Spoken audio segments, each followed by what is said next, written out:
There have been some reports of fighting in Tripoli. Have you seen that or been able to get any confirmation of that?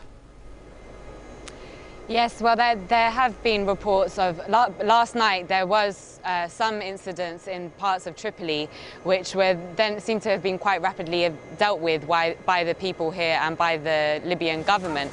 So then people started to come out into the streets to rally in support of their leader, essentially. And then after that, there were a few more incidents. It appears as though there have been a few snipers from the rebels shooting from buildings, which obviously this is I'm talking about a very small number of rebels, but the issue of snipers shooting from buildings, what it does is it creates mass panic, and it's very difficult for the Libyan police, the Libyan army, and the armed volunteers here to deal with because of the threat of hurting civilians. So it's clear, as I was saying in my report last night, that this is all part of the strategy to create mass panic and mass confusion here because NATO has obviously failed in its military strategy and to create a military solution here. So instead what we're seeing is a massive psychological operation going on to try and weaken the government, the Libyan government, in that way. But behind me, life is continuing as normal now again in Tripoli. The situation seems to have stabilized, within a matter of hours, effectively. Well, the rebels are saying they're advancing towards Tripoli. Are people in the city worried that they might be caught in a bloodbath, or do they think that rebels will be pushed back? Well, we've been hearing from the rebels and from NATO that NATO's allies, essentially the rebels, are a day, a week, or very close to Tripoli. We've been hearing this for the past 5 months. So the people of Tripoli have essentially got used to these claims and don't treat them very seriously.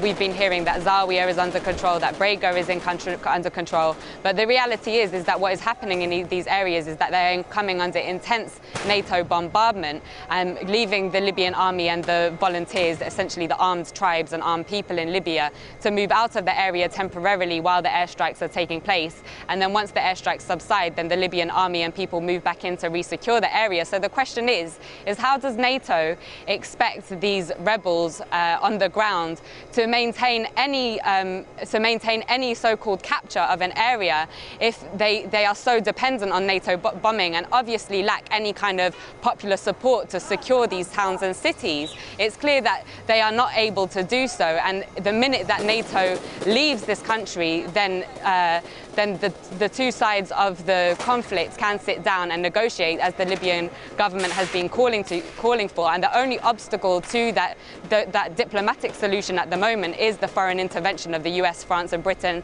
and the other NATO states and the Persian Gulf states.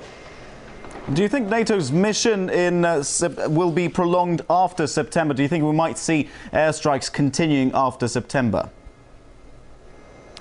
Well, there is, of course, the possibility. I mean, there is a United Nations General Assembly meeting on September the 19th, where it appears as though they are going to call for a resolution to suspend the bombing. But as we know, in the past, NATO has not respected the United Nations in Iraq, in Israel or anywhere else. So there is the likelihood that they will. NATO is in a real dilemma now because, as I said, they have failed to secure a military solution. But then obviously, as we know, the United States, France and Britain, the arrogance of these countries, they can never just admit that, like in Afghanistan, like in Iraq and elsewhere, that they got it wrong. They expected to secure victory within a couple of weeks. They have been unable to do so, and this is because of the popular support of the Libyan government here. And so they are in a dilemma now where they can't just back down. They need to find a way to an exit strategy, essentially. That's what they need. But they need some kind of way out, some way to save face, because it's a highly embarrassing situation for them after almost 10 years in Afghanistan, and now they're losing. The Taliban are killing their soldiers by the dozen, almost on a daily basis now.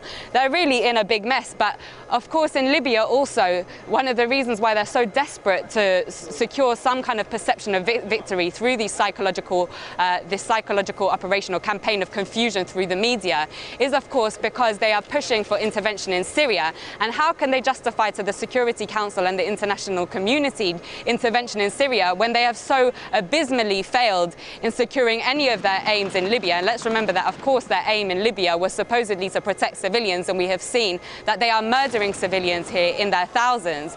And of course, now the irony in London that human rights groups are condemning the British government for their arrest and their treatment of those who stood up against the British government during the so-called riots. So really, the British government and the Western states should take the advice of the leaders of the global south and focus on their own troubles back at home rather than creating more mess in countries like Libya and Syria.